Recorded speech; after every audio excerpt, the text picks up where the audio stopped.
Olá, turma, sejam todos bem-vindos. Professor Alex, disciplina Química, mais uma aula do nosso projeto Fique em Casa Aprendendo. Turminha, espero que vocês estejam aproveitando as nossas aulas, acompanhando direitinho, certo? E se dedicando aos estudos. Bom, caderno, lápis, caneta, borracha, para você fazer suas devidas anotações, certo? E sempre que for possível, você vai fazer o print da tela, passar essas informações para o seu caderno e desenvolver os seus estudos. Show? Bom, estamos em uma série de aulas relacionadas ao primeiro ano do ensino médio, reações químicas, reações inorgânicas. Bom, e a aula de hoje é uma revisão, né, de todo esse conteúdo, os tipos de reações, as condições para que as reações possam acontecer, certo? Então, nós vamos revisar todo esse capítulo, né, das reações químicas por meio da resolução de questões. Então, eu trouxe uma série de questões, nós vamos comentar, responder, certo? E, dessa forma, revisar o nosso conteúdo. Vamos lá? Bom, primeira questão, olha só. O quadro abaixo, né, ele apresenta a fila de reatividade dos metais em ordem decrescente de reatividade. Ou seja, nós temos aqui, turminha, a fila de reatividade dos ametais, beleza? Lembrando, os ametais são aqueles elementos da família 6A, da família 7A, ok? Bom, observando essa fila de reatividade, o que eu posso entender? O elemento mais reativo, ó, é o flúor. E o elemento menos reativo, que está presente aqui nessa fila de reatividade, o elemento menos reativo é o enxofre. Então, com base nessa fila de reatividade, olha só, analisando a fila de reatividade, a equação que apresenta a reação química que ocorre espontaneamente é... Bom, reação que ocorre espontaneamente é aquela reação que, combinando os reagentes, né, a reação ela vai se processar. Observando as alternativas, nós temos sempre uma substância simples interagindo com uma substância composta. Substância simples, vamos lá, formado por um único elemento. Substância composta formada por dois ou mais elementos diferentes, certo? Então, nessa situação, nós temos uma reação de deslocamento, onde a substância simples vai deslocar uma substância, um elemento, um átomo, que está naquela substância composta. Para que aconteça essa reação de deslocamento, a substância simples ela deve ser mais reativa do que aquela outra substância, aquele outro elemento que se encontra na substância composta, certo? Então, observando a fila de reatividade, né, o que realmente pode acontecer de forma espontânea? O flúor, né, ele deslocar o elemento bromo, porque o flúor ele se encontra, ó, à esquerda do elemento bromo. Os elementos que estão à esquerda, eles conseguem deslocar, ou seja, retirar o elemento que se encontra à direita. Então, o flúor ele é mais reativo do que o bromo. Então, o flúor consegue deslocar o elemento bromo. Então, a reação que pode ocorrer espontaneamente é a alternativa letra C. Show de bola? Vamos lá. Próxima questão. O coeficiente estequiométrico do oxigênio na equação, então nós temos aqui, ó, na equação, é corretamente indicado pelo número. Então, aqui, turminha, se trata daquele processo de balanceamento das reações químicas, certo? Balancear é a gente ter a mesma quantidade de átomos no reagente e no produto, certo? Por quê? Porque a massa total dos reagentes em um sistema fechado é numericamente igual à massa total dos produtos. Então, aqui a gente precisa fazer o balanceamento dessa reação. Vamos lá. A gente já observa, né, que o elemento ferro, né, ele tem já o seu coeficiente, o coeficiente 2. Vamos ver se somente com esse coeficiente a gente, se a reação já está balanceada. 2 ferros, e aqui realmente nós temos 2 ferros. Então, o coeficiente aqui, ó, vai ser 1. Beleza? Quando eu coloco o coeficiente 1 para o Fe2O3, isso quer dizer que eu tenho 3 oxigênios. 3 oxigênios, certo? Mas eu colocando aqui o coeficiente 3 para o oxigênio, turminha, eu vou ter um total de 3 vezes 2, 6 oxigênios. Então, eu vou ter 6 oxigênios aqui no lado dos reagentes e apenas 3 no lado do produto. Não está balanceado. Bom, se eu tenho 6 oxigênios, né, então qual número eu posso multiplicar o 3 para poder obter o número 6? Justamente o 2, certo? Então, quando eu troco o coeficiente 1 pelo coeficiente 2, ó, eu passo a ter 6 oxigênios. 6 oxigênios, 6 oxigênios. Só que, olha só, 2 vezes 2, 4 ferros. E aqui eu tenho apenas 2. Então, para ficar corretamente balanceado, eu vou trocar esse 2 pelo 4.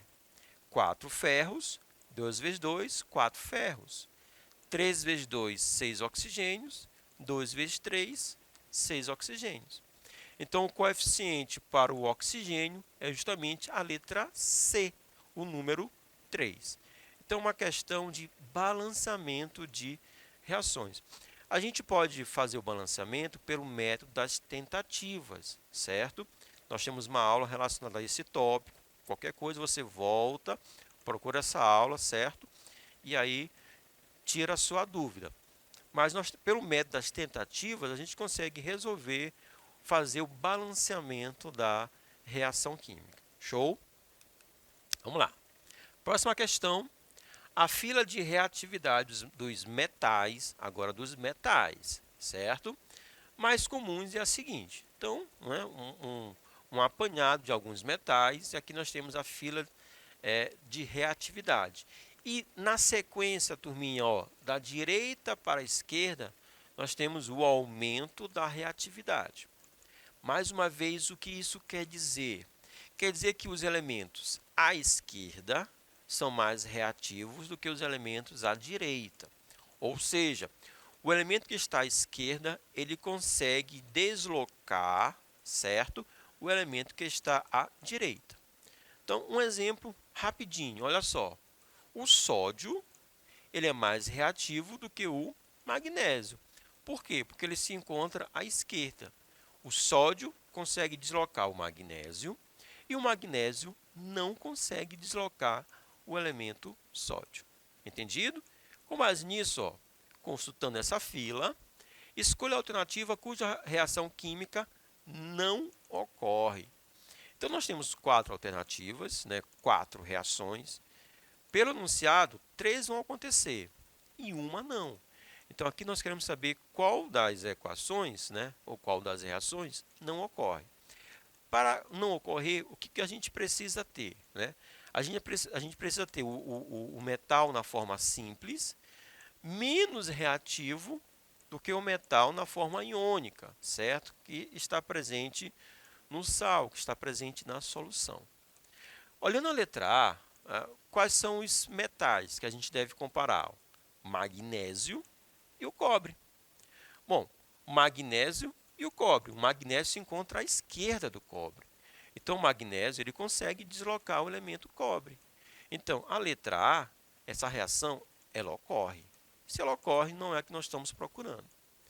Na letra B, quais são quais são os metais, turminha? Ó, cálcio e o ferro, certo? Observando a fila, olha só, o cálcio ele se encontra à esquerda do ferro, beleza? Então, é mais reativo. Então, a letra B acontece. Letra D, né, nós temos quais metais? Nós temos o cobre e nós temos a prata, certo? O cobre, certo? Ele está à esquerda do elemento da prata, está à esquerda. Então, é mais reativo. Então, a gente fica com uma alternativa, a letra C. Comparando o mercúrio, Hg é o mercúrio com o zinco, ó, o zinco ele está à esquerda do mercúrio. Portanto, o mercúrio está à direita.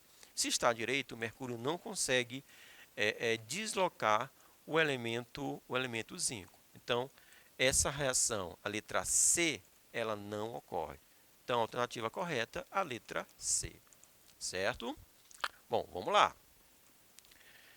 Os objetos metálicos perdem um brilho quando os átomos da superfície reagem com outras substâncias, formando um revestimento embaçado. Bom, a prata, a prata, por exemplo, perde o brilho quando reage com enxofre, formando uma mancha de sulfeto de prata. A mancha pode ser removida colocando esse objeto em uma panela de alumínio contendo água quente e um pouco de detergente por alguns minutos. Nesse processo, a reação química que ocorre, que corresponde à remoção das manchas, Então, nós temos aqui um procedimento caseiro, certo? Mais eficiente. Por quê? Porque obedece princípios da química. Então, um procedimento caseiro mais eficiente que permite a restauração do brilho de substâncias que apresentam a substância prata, né? Objetos que apresentam a substância prata. Então, mais uma vez, o que acontece? Então, ele vai pegar esse objeto que está manchado, certo? Colocar numa panela de alumínio, contendo água quente e um pouco de detergente por alguns minutos. Então, esse processo eu posso traduzir quimicamente como? Olha só, letra C. Por que a letra C? Primeiro porque ele fala aqui a formação do sulfeto de prata, certo? Ó, uma mancha de sulfeto de prata. Então, o sulfeto de prata é o Ag2S, certo? Aqui é um pouquinho de conhecimento lá das substâncias inorgânicas, no caso sais, beleza? Então, a gente precisa também desse conhecimento. Então, sulfeto de prata, Ag2S. Não é, por exemplo, a letra B. Na letra B e na letra D, nós temos o sulfato de prata. Então, não é o sulfato, é o sulfeto, o Ag2S. A prata ela tem uma carga mais 1 e o enxofre carga menos 2. Por isso, também não pode ser a letra A. Não pode ser AgS, porque não vai haver um equilíbrio das cargas. A prata ela é mais 1 e o sulfeto é menos 2. Então, ao final, a substância ela está carregada com uma carga menos 1. Isso não pode acontecer. Então, a G2S interagindo com o alumínio. Sim, o alumínio da panela, certo? Com isso, o que vai acontecer? O alumínio presente na panela, ele vai deslocar o elemento prata. Então, aquela prata que está combinada com o enxofre, né, essa prata vai sair, certo? No lugar dessa prata vai ficar o alumínio. E com isso a gente vai ter a restauração do objeto de prata. Então, a alternativa correta, turminha, a letra C. Vamos lá. Próxima questão. Da equação, certo? 2NaBr, ou seja, brometo de sódio, reagindo com o cloro, né, na forma gasosa, formando o cloreto de sódio mais o bromo. Conclui-se que, bom, aqui já está nos falando que essa reação realmente ocorre. Então, se essa reação realmente ocorre, então vamos compreendê-la. Ela se trata de uma reação de deslocamento, certo? Simples troca ou reação de deslocamento. Então, eu entendo que o elemento cloro, né, ele está deslocando o elemento bromo, certo? Porque eu tenho como substância simples inicial o cloro e ao final do processo, qual é a substância simples? O elemento bromo, o Br2, certo? Então, o cloro está deslocando o elemento bromo. Se isso está acontecendo, letra C, o cloro é mais reativo que o bromo, deslocando-o.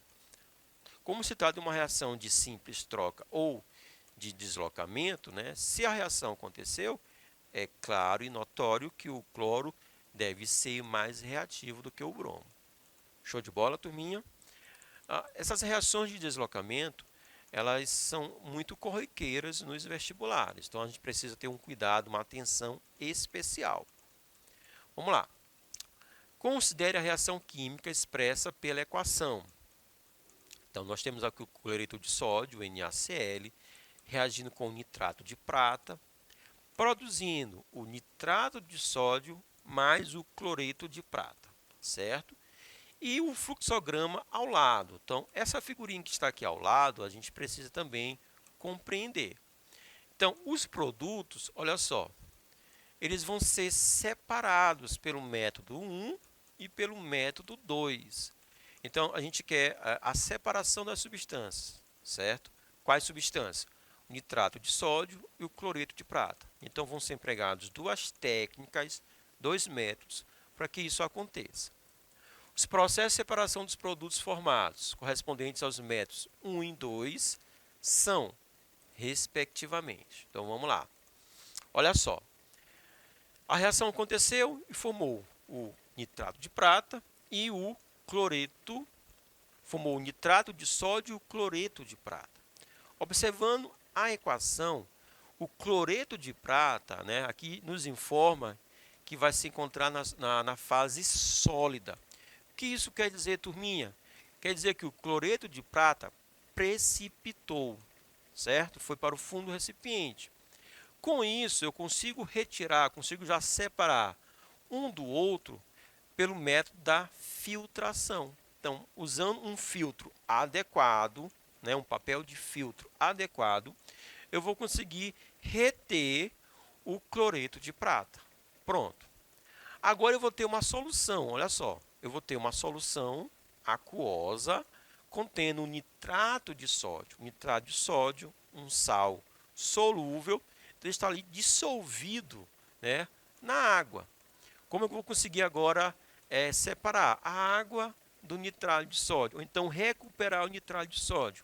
Por meio da evaporação, certo? Então, eu posso aquecer ou não, né? Eu posso deixar esse recipiente na temperatura ambiente e a água vai evaporar.